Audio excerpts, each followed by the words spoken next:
Morning, students and parents. So, students, hope you are doing very well. और my expectation is कि अब तक आपका revision पूरा हो गया होगा.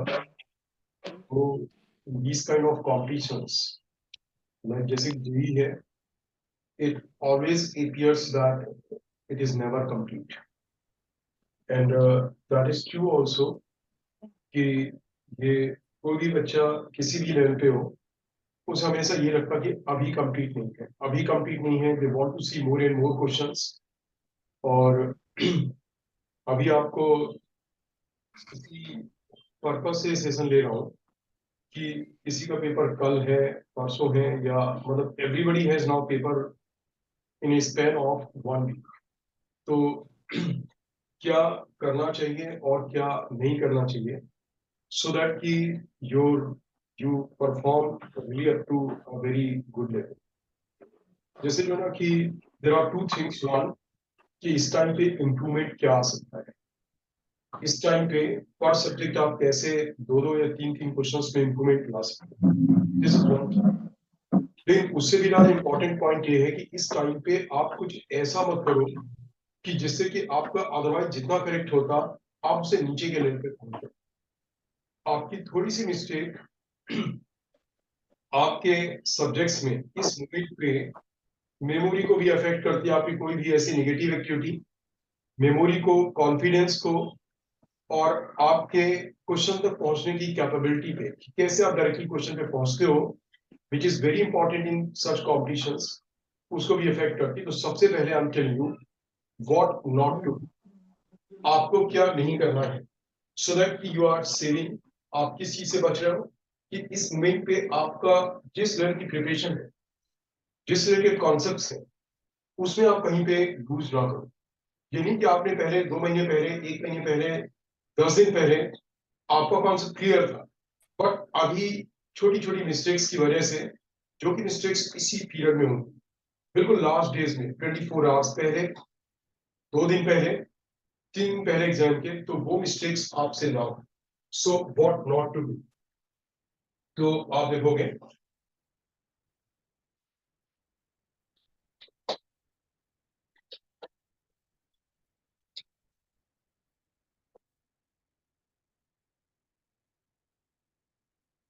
सो सी, इस मोमेंट पे होता क्या है कि बच्चे जनरली मैंने देखा है कि वो लोग कर क्या रहे होते हैं कि कुछ बच्चे वो जिनको लगा कि अब मेरी थ्योरी पूरी रेडी है और अब मैं केवल किसी बुक से या पास्ट ईयर्स के कुछ क्वेश्चंस में केवल देखूंगा, मैं क्वेश्चन पेपर्स देखूंगा और उसके थ्रू फिर मैं उसे जो ना कि जो टफ क्वेश्चंस आए हैं या कुछ हैं, उनके मैं सॉल्यूशंस भी साथ साथ देखता जाऊंगा, तो मेरे वो क्वेश्चंस रेडी होती रहेंगे. And I am telling you this is absolutely wrong perception. जैसे कि आपने किसी भी सोर्स से पास्ट ईयर्स के पेपर्स आप देख रहे हो, बहुत से कोचिंग इंस्टीट्यूट्स के भी पास्ट ईयर्स के पेपर्स के सेट्स होते हैं, और साथ में पब्लिकेशंस भी हैं जिनके भी पास्ट ईयर्स के पेपर्स के क्वेश्चंस होते हैं. और generally nowadays everybody has given the past year's papers topic wise, वो टॉपिक वाइज पेपर्स दे रखे होते हैं. तो जो आपको सबसे पहली चीज नहीं करनी है, आपने कोई भी रैंडम सा सोर्स लिया, या तो आपने ऑनलाइन में लिया, और रैंडम सा सोर्स का मतलब मेरा that could be very popular source also, मतलब maybe one of the most popular source of India, या one of the most popular brand of coaching institutes, आपने कहीं से भी लिया. पॉइंट ये नहीं है कि वो बहुत पॉपुलर ब्रांड है या बहुत पॉपुलर पब्लिकेशन है, तो दैट मीन्स कि you can rely 100% on that. तो यहाँ पे बात रिलाई करने की या ना रिलाई करने की नहीं है. पॉइंट ये है, आपने किसी टॉपिक में से कोई क्वेश्चंस लिए, आपने उसके टॉपिक वाइज क्वेश्चंस में से लिए, और आपने क्या किया, जनरली ऐसे ही होता है इसमें कि आपने जब टॉपिक वाइज क्वेश्चंस लिए तो उसमें से किसी पर्टिकुलर टॉपिक में आपको एक क्वेश्चन मिला, जो क्वेश्चन आपको लगा काफी टफ है, and you are not able to solve it. Question में टफनेस दो तरीके की होती है. एक टफनेस तो क्वेश्चन में जो होती है दैट इज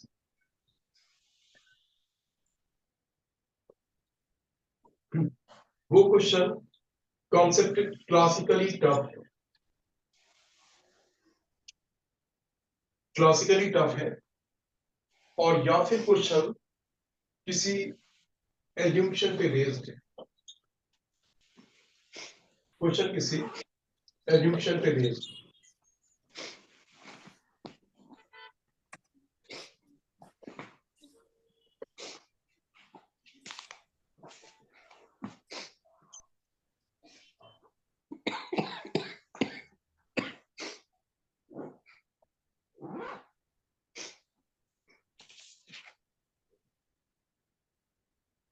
या तो क्वेश्चन किसी एज्यूम्पशन पे बेस्ड है, क्वेश्चन किसी लेसर नोन फॉर्मूले पे बेस्ड है। तो पहली advice, what not to do. Question अगर क्लासिकली टफ है तो ये प्रिपरेशन आप एक दिन में नहीं कर सकते। वो डोंट सी इट्स सॉल्यूशन। आपका एक सब्जेक्ट मैटर में अब आपका एक लेवल बन गया होगा, आपके उन कॉन्सेप्ट को रिवाइज कर सकते हो। लेकिन जो है ना कि अगर आप ये सोचो कि there is some very very complicated question और आपने इसके पहले उस तरीके का टफ क्वेश्चन नहीं किया है, तो वो क्लासिकल प्रिपरेशन है वो कोई एक दिन में नहीं होती, टेक्स टाइम। वो आपकी एक लॉन्ग टर्म प्रिपरेशन थी, इसलिए केवल सॉल्यूशन का देखना it's a wastage of time, और या फिर आपकी कॉन्फिडेंस के लेवल को कम कर। उसकी केवल दो ही चीजें होंगी।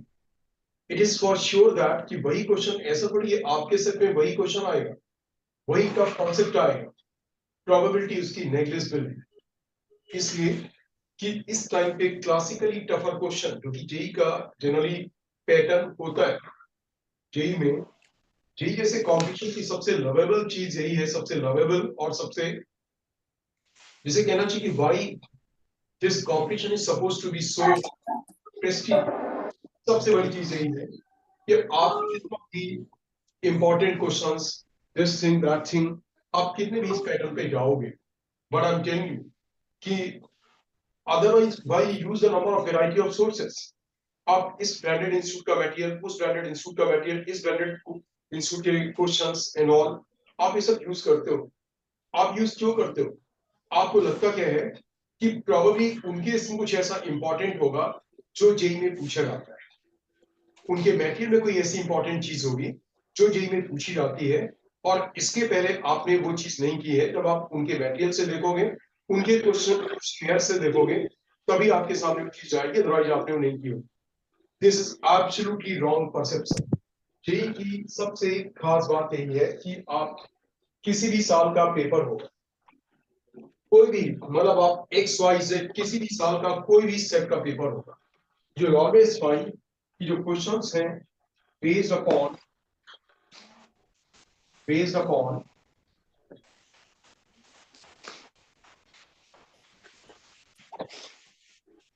क्लासिकल कॉन्सेप्ट्स, सिंपल और टफ, सिंपल और टफ, इनका जो परसेंटेज होगा, इसका परसेंटेज होगा पेपर में, फिजिक्स हो, केमिस्ट्री हो, मैथमेटिक्स हो, कुछ भी हो, इसका परसेंटेज होगा आपका कोई 90% और more than that, not never less than 90%. It will never be less than 90%. It will be either 90% or more than that, इससे ज्यादा। और जो 11 पार्ट है इस पे बेस्ड जो क्वेश्चंस होंगे विल बी हार्डली 10% क्वेश्चंस, ये केवल 10%। सो मेरा मतलब कि आपको व्हाट नॉट टू डू, आप इस टाइम पे किसी दूसरे इंस्टीट्यूट के मटेरियल का क्वेश्चन देखते हो टू फाइंड आउट कि आपने उसका क्वेश्चन देखा। क्वेश्चन से क्वेश्चन देखना इज नॉट रॉन्ग, वो बिल्कुल गलत नहीं है, बिल्कुल ठीक है।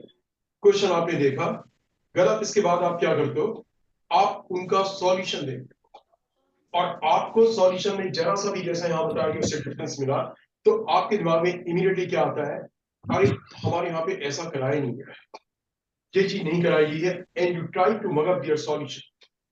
उससे क्या हुआ, आप उतनी जल्दी उस सॉल्यूशन के पैटर्न को फॉलो कर भी लेते हो वहां पे, तो आप एग्जाम में गारंटीड उसे यूज नहीं कर पाओगे।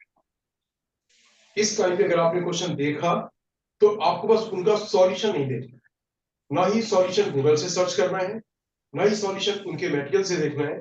अगर आप सॉल्यूशन पे पहुंचना चाहो तो आप अपने उस क्लासिकल मटेरियल को रिवाइज करो, जो आपको क्लासरूम में कराया गया, आप उस मटेरियल को रिवाइज करो, उसके through try to get the solution. अगर आप उसके थ्रू सॉल्यूशन निकाल सकते हो तो आप एग्जाम में सॉल्यूशन निकाल पाओगे।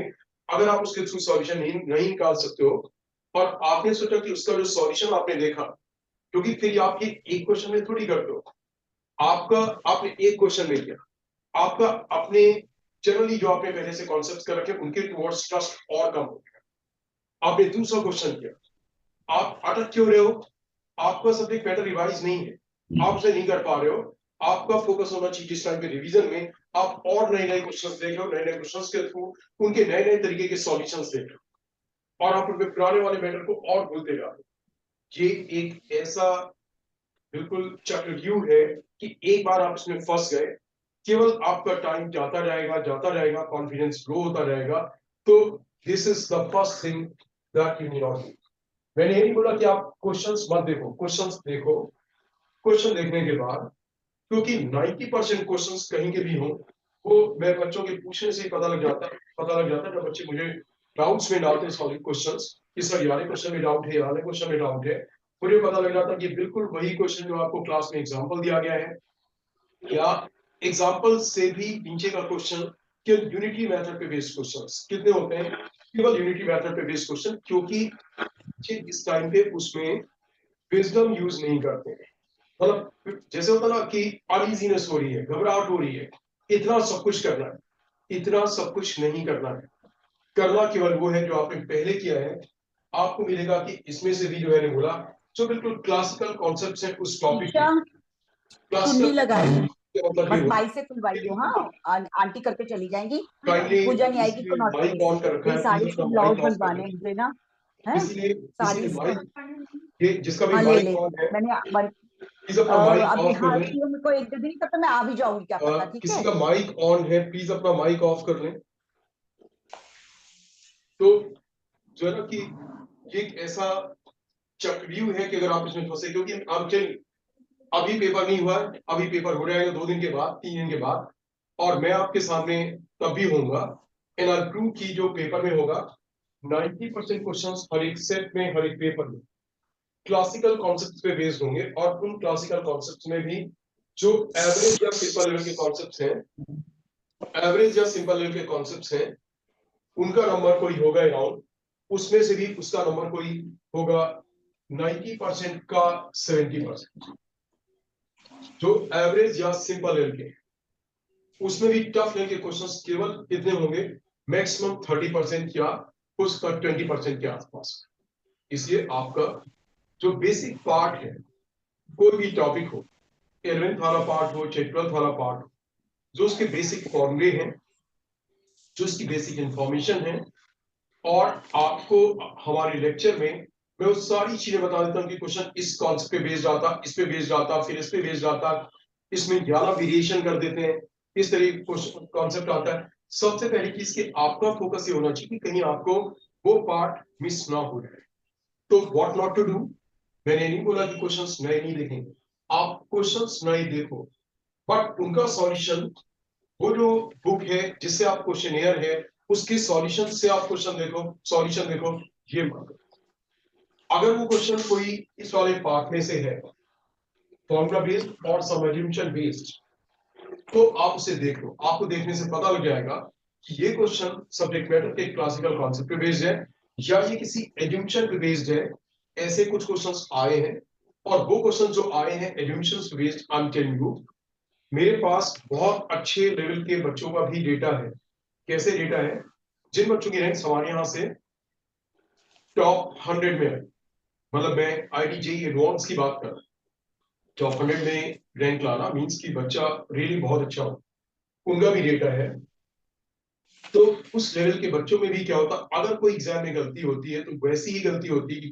कभी कभी कोई एग्जामिनर जो कि नहीं देना चाहिए, पेपर में कोई एक क्वेश्चन ऐसा कर देंगे कि जो किसी ऐसे एज्यूमशन पे बेस्ड था, जो एज्यूमशन प्रोबेबली बच्चा अपने आप से उसमें पहुंच नहीं पाएगा। हाँ, because it's a large crowd. हो सकता कि कोई 1,000 बहुत अच्छे बच्चे हैं, तो 1,000 अच्छे बच्चों में से किसी एक बच्चे ने क्या किया, उसी एज्यूमशन के पैटर्न को सोचा और वो सॉल्यूशन पे पहुंच गया। तो दैट्स ए चांस। उस तरह के क्वेश्चंस इस टाइम पे करना नहीं चाहिए, तो इसका कोई बेनिफिट नहीं है। ऐसे क्वेश्चंस हर एक पेपर में, एक क्वेश्चन, एक से ज्यादा ऐसा क्वेश्चन नहीं होता है, एक क्वेश्चन के आसपास आता है, या किसी कभी कभी वो भी नहीं आता है। तो आप उस क्वेश्चन के बीच में उससे कॉन्फिडेंस भी लूज कर रहे हो। उस क्वेश्चन को देख करके अरे ये कैसा क्वेश्चन है, फिर आपने उसका सॉल्यूशन देखा, सॉल्यूशन देख करके आप और ज्यादा कॉन्फिडेंस लूज करने लगे, इसका किस तरीके का सॉल्यूशन है। इसका मतलब कि ऐसे क्वेश्चंस आते हैं। अरे आपको जब टॉपिक वाइज क्वेश्चंस दे रखे हैं, तो आपको टॉपिक वाइज जब आप 30 क्वेश्चंस देखते हो, तो 30 क्वेश्चंस का मतलब वो 30 सेट के क्वेश्चंस हैं, जिसमें कि वो क्वेश्चंस कोई आपको 2 क्वेश्चंस मिले। दैट मींस कि वो 30 सेट में से केवल 2 सेट में कोई ऐसे क्वेश्चंस आए थे, वो एक ही साथ उस पेपर में नहीं आए थे। तो अगर आप ऐसे क्वेश्चंस देखते भी हो, तो try, this is what not to do, उन क्वेश्चंस पे तवज्जो मत दो, दिस फर्स्ट थिंग। और अगर आपको क्लासिकल क्वेश्चंस कुछ मिलते भी हैं, एवरीबॉडी वांट टू ट्राई कि मैं और क्वेश्चंस देखूं और क्वेश्चंस देखूं, तो उन क्लासिकल क्वेश्चंस में सॉल्यूशन में आप अपने तरीके से पहुंचो। कहीं पे भी सपोर्ट की जरूरत हो, आप इमीडिएटली हमें भेजो, हम आपको तुरंत आपको उसी क्लासिकल बोर्ड से जो क्लास में कराया गया वहां पे इमीडिएटली पहुंचा देंगे। That will take us hardly 30 minute, 30 seconds, not more than. लेकिन उनके सॉल्यूशन पे बेस्ड मत, एक सॉल्यूशन पे बेस्ड होंगे, दूसरा सॉल्यूशन होगा, और ये आपकी हैबिट सी हो जाएगी कि इस लास्ट मोमेंट पे आप लगातार सॉल्यूशन देखोगे and you will be losing confidence. So मैं आपको वो पॉइंट बता रहा था कि जो आपको नहीं करने हैं, जिसकी वजह से आपका स्कोर नीचे जा सकता है, तो एटलीस्ट स्कोर को नीचे जाने वाला काम, ठीक है। तो कोई भी क्वेश्चन जो एज्यूमशन पे बेस्ड है, ठीक है ना, उस क्वेश्चन को उस पे तवज्जो मत दो, आया है छोड़ दो, डोंट डू दैट। कोई क्वेश्चन एक किसी फॉर्मूले पे बेस्ड है और वो फॉर्मूला आपकी नोटिस में नहीं है, you can see that.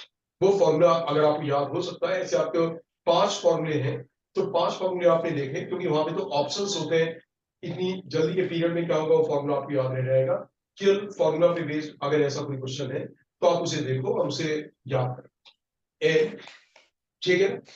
Classical questions में मैंने क्या बोला, जो सब्जेक्ट मैटर के बेसिक क्वेश्चंस क्लासिकल क्वेश्चंस हैं, उनमें क्वेश्चन देखो और सॉल्यूशन पे अपने तरीके से पहुंचो, अपने नोट्स के थ्रू पहुंचो, जो आपको आपके दिमाग में याद है इस टाइम पे उसके थ्रू पहुंचो, उनके सॉल्यूशन के थ्रू मत पहुंचो। This is what not to. दूसरी चीज, इस टाइम पे बहुत से लोग अपनी वीडियोस डालते हैं और वीडियो का थंबनेल इस तरीके का होता है कि आपको लगता है, मतलब I have seen that thing even one of the top notch faculty members across the India, जिनकी पॉपुलैरिटी बहुत ज्यादा है, और पॉपुलैरिटी के पीछे केवल रीजन वही है, वो रियली बच्चों का उससे बेनिफिट नहीं होता है, बच्चे उससे नुकसान करते हैं। वो बिल्कुल ऐसा थंबनेल डालेंगे कि जैसे आपको लगेगा कि अगर आपने ये नहीं देखा तो प्रॉब्ली आपकी रैंक कुछ नीची हो जाएगी, इसके देखने से ही रैंक आपकी। आप खुद से सोचो सोचो बेटा, इस टाइम पे आपके 1 या 2 वीडियो के देखने से कोई आपकी रैंक को बना देगा? आपका इसके पहले वाला एफर्ट है जो आपकी रैंक को बनाने वाला है, वो 1 या 2 से नहीं। तो उससे क्या है, it's a wastage of time, wastage of time, साथ में interfering with your methodology, interfering with your strategy। आपने अब तक एक स्ट्रेटजी बना रखी है कि फिजिक्स ऐसे करना, केमिस्ट्री ये करना, मैथ्स में इतना करना है, मुझे इस टॉपिक में आता है, मुझे फॉर्मूले आते हैं, आपने एक स्ट्रेटजी बना रखी।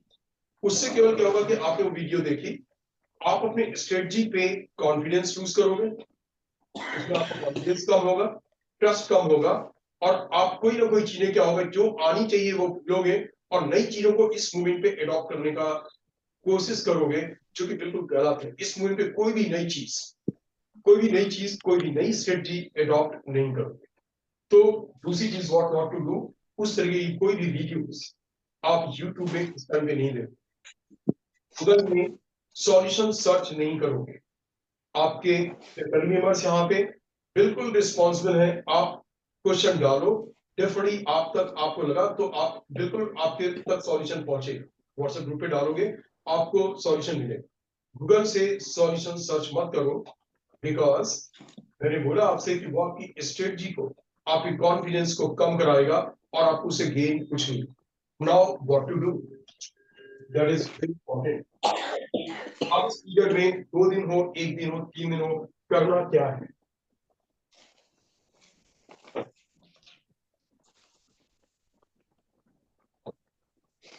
आपको करना ये है कि अगर आपको कोई टॉपिक्स ऐसे लगते हैं, आपने अब तक एक लिस्ट ऑफ फॉर्मूला रेडी की होगी, फिजिक्स में, केमिस्ट्री में, मैथ्स में, सब में आपने लिस्ट ऑफ फॉर्मूला रेडी की होगी। ये वो फॉर्मूले हैं जिन फॉर्मूलों पे बेस्ड पास्ट ईयर्स में क्वेश्चंस आए हैं, और उन फॉर्मूलों के बारे में हम लोग यहाँ पे फैकल्टी मेंबर्स बताते रहते हैं। जैसे मैंने आपको क्लासिकल मैग्नेटिज्म में ऐसे कुछ फॉर्मूले बताए हैं, ठीक है? वो चाहे ससेप्टिबिलिटी का हो, चाहे क्यूरीज लॉस का हो, चाहे क्यूरी टेम्परेचर का हो, मैग्नेटाइजेशन का हो, मैंने आपको कुछ ऐसे फॉर्मूले बताए हैं। प्रिंसिपल्स ऑफ कम्युनिकेशन में कुछ फॉर्मूले बताए हैं, सेमीकंडक्टर डिवाइसेस में कुछ फॉर्मूले बताए हैं। ऐसे ही और भी टॉपिक्स में कुछ फॉर्मूले, जैसे Young's models, bulk models, models of rigidity के बीच का रिलेशन क्या होगा, ऐसे पूरे फिजिक्स में कोई अराउंड ज्यादा नहीं, लेकिन हाँ 20 से 25 फॉर्मूले होंगे। आपकी वो लिस्ट आपके पास रेडी होगी फिजिक्स में, केमिस्ट्री में, मैथ्स में। उस लिस्ट को आप अपने सामने रखो ताकि बार बार उसे रिवाइज करते हैं। इसके थ्रू हो सकता आपका 1 या 2 क्वेश्चंस फॉर्मूले पे बेस्ड आते हैं, तो आपके उन क्वेश्चंस के सॉल्व होने का की एक गारंटी हो जाती है कि आपकी, क्योंकि वो बिल्कुल इंफॉर्मेशन पे बेस्ड क्वेश्चन, एक बिल्कुल फॉर्मूला है और कुछ नहीं, उसमें कोई कॉन्सेप्ट कुछ नहीं, वो फॉर्मूला वैसा का वैसा आपको याद रखना था, और तो उनको आप अपने सामने रखो अपनी कॉपी। पहली चीज। दूसरी चीज, मतलब ये क्या हुआ आपका कि जो केवल लिस्ट ऑफ कुछ इंपॉर्टेंट फॉर्मूले हैं, जो कि जैसे कुछ कॉन्सेप्ट्स होते हैं फॉर्मूले में, वो तो आपको याद रहते ही रहते हैं, आप उन्हें बार बार यूज करते हो, उनका कोई ये नहीं कि आप फॉर्मूले मदद करने में लगे। ठीक है? कुछ एक ऐसे हैं जिसमें कोई कॉन्सेप्ट नहीं, केवल सीधे सीधे एक रिलेशन है, और उस रिलेशन के आगे भी कुछ नहीं, पीछे भी कुछ नहीं, बस वो रिलेशन वैसा का वैसा आता है। ठीक है? तो वो चीजें याद रखो। इसमें कुछ ऐसे, कई चीजें ऐसे फॉर्मूले भी हैं, डेटा भी है, ठीक, डेटा भी है। जब आपका कोई पीएन जंक्शन, जब आपका जो है फॉरवर्ड बायस्ड होगा, तो उसके क्रॉस कितना वोल्टेज का ड्रॉप होगा। जब पीएन जंक्शन रिवर्स बायस्ड होगा, वो सिलिकॉन का है, जर्मेनियम का है, तो उसके क्रॉस कितना वोल्टेज का ड्रॉप होगा। इसमें कोई कॉन्सेप्ट नहीं है, याद है तो याद, नहीं याद है तो नहीं याद है, तो उसमें कोई डेटा भी है, फॉर्मूला भी है। ऐसे ही फिजिक्स में, केमिस्ट्री में, मैथ्स में, सब में ऐसी चीजें होंगी, उनको अपने बिल्कुल सामने रखो, अपनी स्टडी टेबल के सामने, जब है बार बार उसे देखते हैं। दूसरी चीज जो क्लासिकल कॉन्सेप्ट में है, क्लासिकल कॉन्सेप्ट में आपको न्यूटन्स लॉज हो, थर्मल फिजिक्स हो, वेव्स हो, या इलेक्ट्रोस्टैटिक्स हो, इलेक्ट्रिक करंट हो, कोई भी टॉपिक हो, उनमें से आप जब बात चीजों को सोचते हो, तो सोचने में क्या होता कि when you think about the subject matter, you always fear that you are forgetting a certain method or kind of question or concept। जब भी आप सोचते हो, आपने कैपेसिटर के बारे में सोचा, आपने मैग्नेटिज्म के बारे में सोचा, आपके सबकॉन्शियस माइंड में एक 11 क्वेश्चन है, लेकिन आपको लग रहा है कि आप वो उसे भूल रहे हो, कुछ कॉन्क्रीट फॉर्म में वो नहीं आ रहा है। आप बिल्कुल, कॉपीज आपकी सारी आपके सामने है, आप उस पॉइंट पे पहुंचो और उसे देखो। चलो आप उस पॉइंट पे पहुंचो और देखो। इस तरीके से हम टेल यू कि आप एक 6 घंटे के पीरियड में भी you can revise multiple concepts, और भगवान करे कि आपने जो मल्टीपल कॉन्सेप्ट्स ऐसे रिवाइज किए हैं और आपको इमीडिएटली याद आ गए हैं, आपके पेपर में वही आ रहे हैं और आप बिल्कुल करेक्ट सॉल्व कर, आप उन्हें बिल्कुल करेक्ट सॉल्व कर दो। आप पता नहीं कितने सारे कॉन्सेप्ट्स आपके ऐसे दिमाग में, और जब आप पेजेस पलटाते हो तो आपको उसके आसपास के और भी कॉन्सेप्ट्स क्या होते हैं, क्लियर हो जाते हैं। और एक बच्चा हमेशा जो थॉटफुल है, जो कि केवल लोगों के सॉल्यूशंस रीड नहीं कर रहा है कि बस देखा क्वेश्चन, देखा सॉल्यूशन रीड करा, क्वेश्चन देखा सॉल्यूशन रीड करा। आप खुद से सोचें, even parents can think about that, कि जो कुंजी से क्वेश्चन देख करके और सॉल्यूशन निकालने वाला, ये स्ट्रेटजी काम कहां पे आती है और ये कौन से लोग करते हैं? जो लोग पूरे साल बिल्कुल पढ़ाई नहीं करते हैं, वो बच्चे करते क्या है, जैसे बोर्ड काइंड ऑफ पेपर, जो बोर्ड का पेपर होता था, मतलब आई रिमेंबर इवन हमारे टाइम पे बोर्ड का पेपर होता था, जो बच्चे पूरे साल कुछ भी पढ़ाई नहीं करते थे, लास्ट में क्या करते थे, कुंजी से, की से पढ़ते थे। उसमें क्या होता था, question solution, question solution, important question देखे और उसके थ्रू क्या हुआ, एग्जाम में पास हो गए, या चलो थोड़ी बहुत रिस्पेक्टेबल परसेंटेज आ। JEE is not that kind of exam, JEE ऐसा नहीं है। इसलिए मैंने बोला कि आपको क्वेश्चन सॉल्यूशन मत देखो इस टाइम, उसका कोई एडवांटेज नहीं होगा। आपने क्वेश्चन देखा, क्वेश्चन देखने के बाद आप उस टॉपिक के बारे में पूरे के पूरे उसके लिए सोचने लग गए, आपको पूरा टॉपिक आपके दिमाग में स्कैन हो गया, और वहां पे ही कहीं कहीं पे आपको डाउट आया कि मेरा 11 क्वेश्चन इस तरीके का मेरे दिमाग में मैंने किया था, पूरा कॉन्क्रीट फॉर्म में सॉल्यूशन याद नहीं आ रहा है। आप अपनी कॉपी से जाओ, वो कॉन्सेप्ट हो, मेथड हो, या फिर कोई स्पेशल क्वेश्चन हो, आप उसे देखो। और इस चीज में मेजॉरिटी ऑफ द टाइम इस चीज में लगा। थर्ड, कि आप इस टाइम पे पास्ट ईयर्स के क्वेश्चन पेपर्स भी देख रहे होंगे, जो पास्ट ईयर्स के पेपर्स हैं, पास्ट ईयर्स क्वेश्चंस और क्वेश्चन पेपर्स। क्वेश्चंस में मेरा उनकी टॉपिक वाइज,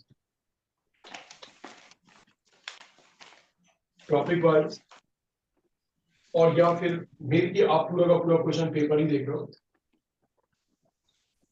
क्वेश्चन पेपर।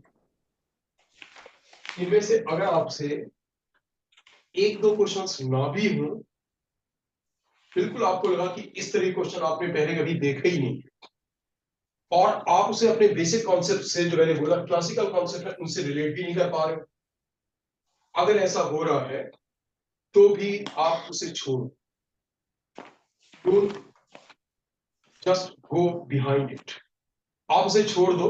आपके उसे कोई लॉस नहीं है। प्रोबेबिलिटी की वो क्वेश्चन आपके पेपर में आएगा, इसकी प्रोबेबिलिटी 1/1000 प्रोबेबिलिटी है, इससे ज्यादा उसकी प्रोबेबिलिटी नहीं है। उसके पीछे अपना टाइम बर्बाद मत करो, कि अगर आप अपने क्लासिकल कॉन्सेप्ट से उसे रिलेट ही नहीं कर पा रहे, आप उसे बिल्कुल छोड़ दो। अदरवाइज क्या होगा, मेजॉरिटी ऑफ द बिग, उसमें क्या मिलेगा, आप टॉपिक वाइज देख रहे हो या आप पूरा का पूरा क्वेश्चन पेपर देख रहे हो, तो आपको मिलेगा ओके 11 क्वेश्चन, आपको लगा हाँ रिलेट कर सकते हो, बट इमीडिएटली नहीं कर पाओ। आप अपने ही सब्जेक्ट मैटर से फॉर्मूलों में जाओ, कोई भी क्वेश्चन कभी भी कोई एग्जामिनर देगा या कोई किसी कोचिंग इंस्टीट्यूट का है, वो आपके सब्जेक्ट मैटर्स के अवे नहीं होता है। यही तो साइंसेस है। It is not history, it is not in information, जो कि इंफॉर्मेशन आपसे अब तक छिपी हुई होगी, ऐसा हो ही नहीं सकता है, मतलब इट इज इम्पॉसिबल, नॉट, जैसे बोलो कि जरा सा भी चांस हो, कोई चांस। आपको करना क्या है, केवल आप अपने ही सब्जेक्ट मैटर में जाओगे, जो आपने पहले किया है, बस उसी से रिलेट करोगे, चाहे आप पूरा का पूरा क्वेश्चन पेपर देख रहे हो या आप टॉपिक वाइज क्वेश्चंस देख रहे हो। और अगर आप उसे रिलेट करके सॉल्व कर लेते हो, या सॉल्व करने के काफी करीब पहुंच गए और सॉल्व नहीं हो रहा है, आपने हमें व्हाट्सएप ग्रुप पे डाल दिया, हमने आपको उसी मैटर के थ्रू पहुंचा दिया, तो देयर आर मैक्सिमम चांसेस कि आप उस क्वेश्चन को एग्जाम में करेक्ट कर लोगे। और अगर आप किसी के सॉल्यूशन के थ्रू वहां पहुंच गए और वो क्वेश्चन क्लासिकल कॉन्सेप्ट पे बेस्ड है, आई एम टेलिंग यू, आप उस मोमेंट पे सॉल्व कर भी लोगे, लेकिन आपका वो क्वेश्चन एग्जाम में करेक्ट होने के, उस पे बेस्ड क्वेश्चन एग्जाम में करेक्ट होने के चांसेस नहीं। तो आपको जो करना है, ये हमारी 30 की जब आप इस टाइप पे रीजन पे बहुत अच्छा पैटर्न होता है, मतलब अगर आपका सब्जेक्ट मैटर इसके पहले रेडी है, जैसे अब बच्चों के डिफरेंट लेवल्स हैं, कुछ बच्चे ऐसे भी हैं जो सोचते हैं कि मेरा एक भी क्वेश्चन गलत ना हो, कुछ बच्चे सोचते हैं कि मेरे 5 क्वेश्चंस से ज्यादा इनकरेक्ट ना हो, कुछ सोचते हैं मेरे 7 क्वेश्चन से ज्यादा इनकरेक्ट ना हो, कुछ बच्चे सब्जेक्ट मैटर के बिल्कुल प्रॉपर रिवीजन में ही नहीं है। तो ये स्टेट की बात बच्चों आपको अपनी कैपेबिलिटी और आपने कितना previous amount of work sincerely किया है उस पर बेस बनानी है, कि अगर आपका सब्जेक्ट मैटर रिवाइज नहीं है और आप केवल उस लेवल पे चल रहे हो, मतलब सबसे पहले उनके लिए उस लेवल पे कोई बच्चा चल रहा कि जिसके एक सब्जेक्ट में कोई अराउंड 8 to 10 क्वेश्चंस अगर करेक्ट होते हैं तो भी उसे लगता कि this is also quite good. तो ऐसे केस में उनके लिए एडवाइस यही है कि वो हमारे क्लासिकल मैटर को रिवाइज करना, और उसमें जो हमने एग्जांपल्स दिए हैं, जिन एग्जांपल्स बहुत ज्यादा एम्फेसाइज किया है, या आपके बाद में हमने इंपॉर्टेंट क्वेश्चंस के कुछ सेशंस लिए हैं, आप केवल उन चीजों को रिवाइज करो। अगर आप केवल 8 to 10 क्वेश्चंस की रेंज में चल रहे, and what is the meaning of 8 to 10 questions, क्या आपके करेक्ट हो जाते हैं? 8 to 10 क्वेश्चंस का मतलब कि मैंने माना 8 to 10 क्वेश्चंस करेक्ट में आपका 8 क्वेश्चंस का इफेक्टिव स्कोर आ गया, और आपने तीनों सब्जेक्ट्स में करके आपका 24 क्वेश्चंस का इफेक्टिव स्कोर आ गया। तो 24 effective score means negative marking हटाने के बाद, तो आपका ये बन गया 96। और 96 मार्क्स का मतलब है कि आप डेफिनेटली 90 परसेंटाइल के ऊपर होंगे, मतलब गारंटीड कि आप 90 परसेंटाइल के ऊपर होंगे अगर आपका इतना भी करेक्ट हो रहा। होता क्या है, जैसे जनरली हम बच्चों पे, जैसे अब एक्सपीरियंस के साथ साथ चीजें और डेवलप होती हैं, तो मुझे एक नया एक चीज एक्सपीरियंस हासिल हुआ बच्चों को अभी पढ़ाने से, बच्चों को ऑब्जर्व करने से। वो ये था कि मुझे लगा कि अगर बच्चे इंडिया में, मैं बोलूँ कि मैं 14 लाख बच्चों की बात करूं, तो 14 लाख बच्चे अपने डे टू डे करिकुलम में, वो कल आपका मिस कॉल आया, मैंने कॉल किया उस पे। बच्चे अपने डे टू डे अच्छा करिकुलम, जमीन साहब, यासीन साहब, किसी कि जो इसका मैं तो मालिक कौन है, जाऊंगा, मेरे बॉस का भी फोन आ गया था किसी काम से, इंक्वायरी के लिए, उसमें नोएडा के लिए भेज दिया था मेरे को। प्लीज अपना मैं माइक तो ऑफ, जाऊंगा नहीं। हाँ प्लीज अपना माइक ऑफ कर लें। तो उनमें से अगर बच्चे इस रेंज में भी पहुंचते हैं तो भी क्या होगा, वो ऑलमोस्ट 13 लाख कैंडिडेट्स को पीछे छोड़ देते हैं, 13 लाख कैंडिडेट्स को, बिकॉज काफी कुछ बच्चे, मैंने क्या बोला, एनी टाइम पे कॉन्फिडेंस लूज करते हैं, गलत स्ट्रेटजी, इधर से पेपर देखना उधर से देखना, और जो चीजें आती उन्हें भी भूलते हैं। वो चीजें ना करें तो भी बच्चे कंसिस्टेंटली इस पॉइंट पे पहुंच सकते हैं 8 to 10 क्वेश्चंस पे। अगर मान लीजिए आपकी रेंज है कोई 10 से 15 क्वेश्चंस, 10 से 15 क्वेश्चंस, तो 10 से 15 क्वेश्चंस वाले बच्चों को सब्जेक्ट मैटर का रिवीजन भी करना होगा। रिवीजन के साथ साथ मतलब इनका काम केवल काफी कुछ रिवीजन पे ही बेस्ड होगा, और इनका काम रिवीजन भी होगा। इसमें जो रिवीजन है, रिवीजन प्लस क्वेश्चंस, वही जो पास्ट ईयर से क्वेश्चंस हैं या हमने जो इंपॉर्टेंट क्वेश्चंस डिस्कस किए हैं उन क्वेश्चंस को रिवाइज करना, देखना, सॉल्व करना। और अगर आपका टारगेट कोई 15 से लेकर के और 25 के बीच में है, इसमें भी मतलब दो रेंज हो सकती है कि this could be 15 to 20 and 20 to 25, दो रेंज हो सकती है। इनमें से केवल क्या होगा कि जैसे जैसे आपकी रेंज हाई होती है कि आप उस पॉइंट पे चल रहे हो, तो आपको केवल पार्शियल से क्वेश्चंस को बहुत ही जुडिशियसली यूज करना होगा, बहुत ही विजडम के साथ यूज करना। विजडम के साथ कि कोई क्वेश्चन किसी पेपर में ऐसा आया है कि जो आपको 10 साल में एक बार ऐसा मिला, बिल्कुल किसी एजम्पशन बेस्ड, उसे छोड़ देने में ही अच्छाई है, उसके पीछे भागना नहीं है। तो फिर हो सकता है आपके 25 ना सॉल्व करके 24 करेक्ट हो, लेकिन उस एक क्वेश्चन के चक्कर में भाई 2-3 क्वेश्चंस और चल जाए। तो स्टेट यही है कि डिपेंडिंग अपॉन कि आप किस पॉइंट पे अभी हो, तो उस पॉइंट पे, और ये तुक्के वाली बच्चों नहीं होना चाहिए, मतलब बिल्कुल आई एम टेलिंग, अगर कभी ऐसा रहे किसी क्वेश्चन में कि आपने 2 ऑप्शंस तो बिल्कुल हो ही नहीं सकते हैं और केवल 2 ऑप्शंस बचे, तभी आप गेस वर्क करोगे।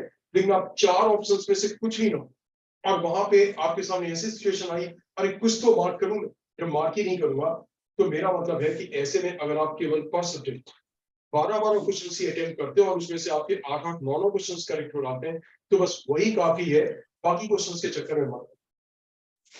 वो डेफिनेटली वो इस तरीके से देते हैं कि आप केवल तुक्के के दम पे अगर आप करेक्ट करना चाहो, आप करेक्ट नहीं कर सकते, उससे आपकी नेगेटिव मार्किंग बढ़ेगी। तो गेस वर्क में मतलब गेस वर्क की तरफ अट्रैक्ट ही नहीं, अभी भी नहीं, जब आप प्रैक्टिस पेपर कर रहे हो तब भी नहीं, और वहां पे भी आपको गेस वर्क में नहीं आता। तो जैसे जैसे आपका लेवल और बढ़ता क्वेश्चन के सॉल्व करने का, तो try to be more focus towards what कि क्वेश्चंस देखा, क्वेश्चन देखने को अपने ही तरीके से सॉल्व करना। मे बी कि ऐसे क्वेश्चन इस टाइम पे कम मिलेंगे, जब कम मिलेंगे तो आप क्या होगा, एक दिन में आप ज्यादा क्वेश्चन सॉल्व नहीं कर पा रहे हो, बहुत कम क्वेश्चन सॉल्व कर पा रहे हो, क्योंकि साथ साथ में आप 11 वर्क तो ऑन रख ही रहे हो। ये थोड़ी कि आप 11 वर्क नहीं कर रहे हो, आप लगातार टॉपिक के बारे में सोचना, सब्जेक्ट मैटर के बारे में सोचना, रजिस्टर में वहां पे पहुंच जाना, अपनी नोटबुक में ज्यादा काम तो आप कर ही रहे हो।